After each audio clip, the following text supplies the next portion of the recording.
SSC 26 এই ভিডিওতে আমি তোমাকে ইংলিশ সেকেন্ড পেপারের এমন একটা সাজেশন দিব যেটা থেকে পরীক্ষা আসার সম্ভাবনা সবচেয়ে বেশি।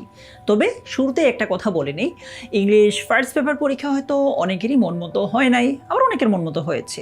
ইংলিশ ফার্স্ট পেপার পরীক্ষা যেমনই হোক না কেন, তুমি যদি এখন ওইটা ধরে বসে থাকো তাহলে কিন্তু ফার্স্ট পেপার তো খারাপ হয়েছে বা মন মতো হয় নাই, সেকেন্ড পেপারটাও মন মতো হবে না। মানে এটাও একুল গেল উকুল গেল, এটা তো করা যাবে না। আমরা ইংলিশ ফার্স্ট পেপার যদি খারাপ হয়, আমাদের যাদের পরীক্ষা মন মতো হয় নাই, আমরা ওই নম্বরটা কোন দিক দিয়ে উঠাইতে পারি বলো তো? সেকেন্ড পেপার দিয়ে, জোড়া সাবজেক্ট তো।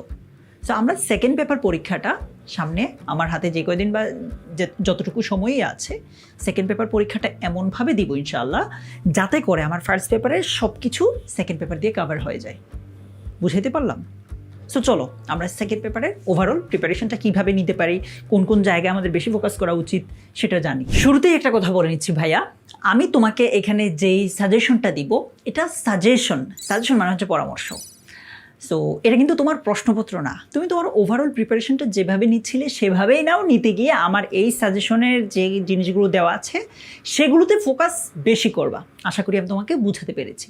সো আজকের এই ভিডিওতে কী কী থাকছে আমি শুরুতেই বলে দিব যে গ্রামার পার্টটুকু তুমি কোন জায়গা থেকে পড়া উচিত, কোন জায়গা থেকে গ্রামার পার্টগুলো পড়লে তোমার জন্য সবচেয়ে বেশি ফ্রুটফুল হবে। দ্বিতীয়ত আমি মূলত তোমাকে এই ভিডিওতে সম্পূর্ণ রাইটিং পার্টটার সাজেশন দিব, ঠিক আছে? ওকে, সো শুরু করছি গ্রামার পার্টটা কোন জায়গা থেকে পড়তে হবে সেটাতে। ইংলিশ সেকেন্ড পেপারের গ্রামার অংশে ভালো করার জন্য বিগত বছরের বোর্ড প্রশ্ন বুঝে বুঝে বেশি বেশি প্র্যাকটিসের পরামর্শ রইল। সো বোর্ড প্রশ্ন বুঝে বুঝে সলভ করার বিকল্প নাই। এতে করে হুবহু হয়তো তুমি কমন পাবে না, তবে একই ধরনের প্রশ্নই আসবে তোমার পরীক্ষায়। সো ক্লিয়ার যে গ্রামার পার্টটুকু আমরা কোত্থেকে পড়বো? বোর্ড কোয়েশ্চেন সলভ করবো বুঝে বুঝে। ইনশাল্লাহ ঘুরে ফিরে এই টাইপের রুলই আসবে। বাক্যটা হয়তো হুবহু মিলবে না, বাট রুলটা কিন্তু তোমার মিলবে। আচ্ছা, এবার আসো রাইটিং পার্টে। তোমাদের ফর্মাল লেটার্স অথবা ইমেইল আসে, রাইট? ওকে, এই ফর্মাল লেটার বা ইমেইলের মধ্যে আমাদের সবচেয়ে ইম্পর্টেন্ট যেই ফর্মাল লেটারগুলো, যেগুলো অ্যাপ্লিকেশন নামে আমরা জানি, এটা হচ্ছে এই যে right an application to the principal of your college. তোমার কলেজের উদ্দেশ্যে, মানে কলেজের প্রিন্সিপালের উদ্দেশ্যে এই অ্যাপ্লিকেশনগুলো লিখতে হবে। কোনটা? যেমন to open a debating club, অথবা open an English debating club, অথবা ইংলিশ ল্যাঙ্গুয়েজ ক্লাবও থাকতে পারে, ঠিক আছে? সেম জিনিস। To install a multimedia system, অথবা to set up a smart board, অথবা for improving lab facilities, for arranging a study tour, permission to go on a study tour. আচ্ছা, organizing an English language club, যেটা এই যে এখানে বলেছিলাম ভাইয়া। Admission on TC, provide a sound system in large classrooms. আচ্ছা, তারপর open a relief camp on college premises to send relief goods to flood affected people, for a sit in the college hostel, arrange extra classes, for taking measures against outsider on college campus. College ক্যাম্পাসে outsider আসে, ওদের বিরুদ্ধে পদক্ষেপ নিতে। তারপর increasing the number of books in the college library, বা increasing library facilities to arrange a freshers reception on the college campus, for seeking permission to arrange a friendly cricket match in the college playground. কেমন? আচ্ছা, এগুলো ছিল application. এই যে formal letter আন্ডারে আসলে অনেক কিছু আসে, অ্যাপ্লিকেশন আসে। তারপর সিবি পরীক্ষায় যদি আসার চান্স কম, তাও তুমি একটা সিবি দেখে যাও, তাইলে যে কোনো সিবি লিখতে পারবা। এই সিবিটা দেখে যাও। হ্যাঁ, write an application for the post of a sales representative. তোমার পরীক্ষায় হয়তো এই জায়গাটা শুধু চেঞ্জ হবে। আচ্ছা, অ্যালং উইথ ইউর সিবি একটা ফর্মেট দেখে যাও। এবার আসো, ফর্মাল লেটারের আন্ডারে কমপ্লেইন লেটার আসতে পারে। এটা আলাদা কোনো নং না, ফর্মাল লেটারের আন্ডারে আসতে পারে। সো এই যে কমপ্লেইন লেটারগুলো আছে, তুমি প্লিজ এগুলো একটু দেখে যাও। আবার বলতেছি, ওইটার আন্ডারে কিন্তু আসতে পারে, এগুলো প্রিভিয়াস ইয়ারে এসেছে। কেমন?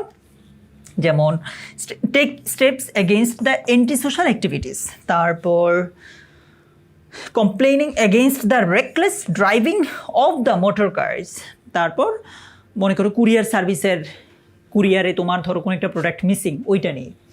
তারপর এইখানে একটা আছে, এই যে তুমি মনে করো এক জায়গায় কোনো একটা ইলেকট্রিক কোনো একটা প্রোডাক্ট অর্ডার করছো, এখন এসে দেখো এটা প্রপারলি কাজ করতেছে না, সো এইটা নিয়ে লিখতে পারো।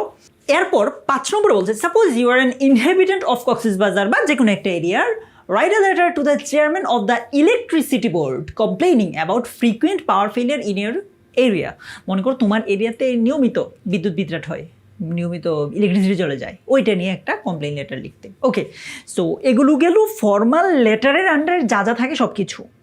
পরীক্ষায় ফর্মাল লেটার না এসে ফর্মাল ইমেইল আসতে পারে। এতক্ষণ পর্যন্ত আমরা যেই লেটারগুলো দেখেছি ওইগুলোই যদি ইমেইল আকারে আসে, জাস্ট টেমপ্লেটটা চেঞ্জ করে লিখতে পারবা না।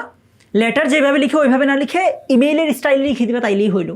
ঠিক আছে, তাও তুমি কয়েকটা ইমেল একটু ভালোভাবে দেখে যাও, পরীক্ষা আসার চান্স, যদি ইমেল আসে এগুলো থেকে আসার চান্স সবচেয়ে বেশি। যেমন সাপোজ ইউ আর সাফায়াত, এখানে সাফায়াত না থেকে অবশ্যই অন্য নাম থাকবে।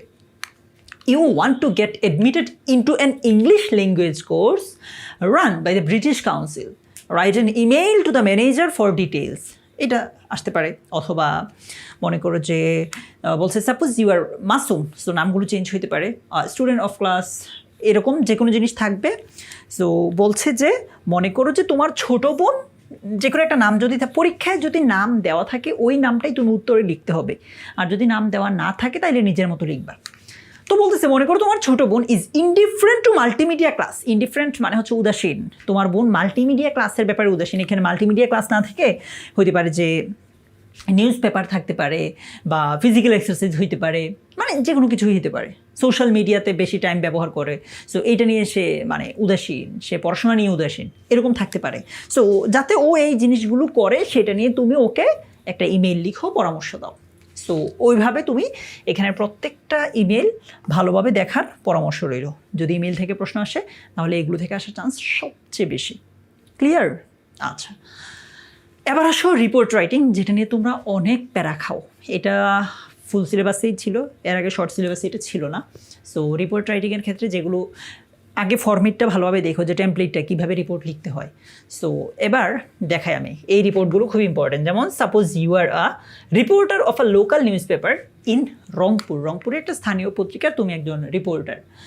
Right a news report on the devastating consequences of drug addiction. Drug addiction নিয়ে রিপোর্ট লিখতে বলতে পারে। তারপর মনে করো যে তোমার কলেজে কোনো একটা বিশেষ দিন, Victoria day, independence day, international mother language day, বা যে কোনো একটা প্রোগ্রাম হইলো ওইটা নিয়ে রিপোর্ট লিখতে বলতে পারে। এরপরও বলতে পারে যে ফুড অ্যাডাল্টারেশন নিয়ে বা ইনডিসক্রিমিনেট ইউজ অফ ফরমালিন নিয়ে। এরকম ভাইয়া এখানে যতগুলো আছে এই রিপোর্টগুলো তোমার জন্য খুবই গুরুত্বপূর্ণ। ঠিক আছে, এই যে স্পোর্টস ডে, কোনো একটা বললাম না, কোনো একটা প্রোগ্রাম হয়েছে ওইটা নিয়ে রিপোর্ট লিখতে বলতে পারে। রোড অ্যাক্সিডেন্ট নিয়ে বলতে পারে। কেমন? তারপরে এখানে কি বলছে, write a report on the impact of Facebook on the young generation. Facebook না এসে সোশ্যাল মিডিয়া আসতে পারে, সেম জিনিস, রাইট? মোবাইল ফোন হইতে পারে, ইন্টারনেট হইতে পারে। আচ্ছা, prices of essential commodities have gone beyond the reach of the common people. দাম বেড়ে গেছে সব কিছুর, তো দ্রব্যমূল্য ঊর্ধ্বগতি নিয়ে আসতে পারে। তারপর you are a reporter of a daily newspaper, write a report on traffic jam in Dhaka city. Dhaka city বা যে কোনো সিটি থাকতে পারে, ট্রাফিক জ্যাম নিয়ে রিপোর্ট লিখতে বলতে পারে। সো এই যে রিপোর্টগুলো আছে ভাইয়া, সবগুলোই একটু ভালোভাবে দেখে যেও। অনেক দিন পর রিপোর্ট থেকে প্রশ্ন আসবে, সো কেমন কী আসে, রিস্ক ফ্রি থাকতে তুমি এই রিপোর্টগুলো প্লিজ ভালোভাবে দেখে যেও। কেমন? টোটাল 16টা রিপোর্ট। তোমার কাছে মনে হচ্ছে ভাইয়া অনেক কিছু, অনেক কঠিন। এই রিপোর্টগুলোর সাথে কিন্তু তোমার বিভিন্ন প্যারাগ্রাফ পড়বা, যে কম্পোজিশন পড়বা, ইনফর্মাল লেটার পড়বা, যে ওইগুলোর সাথে মিলে যাবে, ঘুরে ফিরে সেম জিনিস লিখতে পারবা, সমস্যা হবে না। কেমন? আচ্ছা, এবার আসো প্যারাগ্রাফ রাইটিং। প্যারাগ্রাফের জন্য যেই সাজেশনটা আমি অলরেডি তোমাকে ইংলিশ ফার্স্ট পেপারের দিন দিয়েছিলাম, মনে আছে? ওই সাজেশনটা থেকেই তোমার সেকেন্ড পেপারে আসার চান্স বেশি। ইভেন ফার্স্ট পেপারের সাজেশনটার চেয়ে ফার্স্ট পেপার মানে এই সাজেশনটাতে মানে যেই টপিকগুলো আছে, যেই প্যারাগ্রাফগুলো আছে, এগুলো বেশিরভাগই সেকেন্ড পেপার সেন্ট্রিক। সো এগুলো থেকে আসার চান্সই সবচেয়ে বেশি। সো আগের সাজেশনটাই এটা আবার দিচ্ছি। কেমন? এগুলো তুমি ভালোভাবে পড়ে যাও, এগুলো ফার্স্ট পেপারেরও ছিল। কেমন? আচ্ছা, এই যে এই সবগুলো প্যারাগ্রাফ একদম সেম ফার্স্ট পেপারে ছিল, এগুলো ভালোভাবে দেখে যাও। এগুলো থেকেই সেকেন্ড পেপারে আসতে পারে। আবারও বলছি, এই যে এগুলো city life versus road life, food adulteration, road accident, Pohela Boishakh, তুমি এই সবগুলো আসলে স্ক্রিনশট নিতে হবে না। এইটার পিডিএফটা কীভাবে পাবা আমি ভিডিওর শেষে বলে দিচ্ছি। এই সবগুলো তুমি একটু ভালোভাবে দেখে যাও। এবার আসো কম্পোজিশন থেকে। মনে রাখবা, যেই টপিকগুলোর প্যারাগ্রাফের সাথে কম্পোজিশন মিলে যায় ওইটাতে শুধু কম্পোজিশন পড়লেই হবে। কম্পোজিশনের শর্ট ভার্সনটা প্যারাগ্রাফ আকারে লিখে দেওয়া, তাইলেই হবে। ঠিক আছে? আচ্ছা, so students and social service অথবা duties and responsibilities of students. Wonders of modern science, artificial intelligence বা আর্টিফিশিয়াল ইন্টেলিজেন্স ইন ক্লাসরুম, ওই যে আমরা দেখেছিলাম এই যে in the classroom, your childhood memories, তারপর ড্রাগ এডিকশান বা এটা নিয়ে তোমাদের আর্গুমেন্টেটিভ যে প্যারাগ্রাফগুলো আসে, তারপর do you think female education is essential for social development, মূলত ফিমেল এডুকেশন আর কি, ঠিক আছে।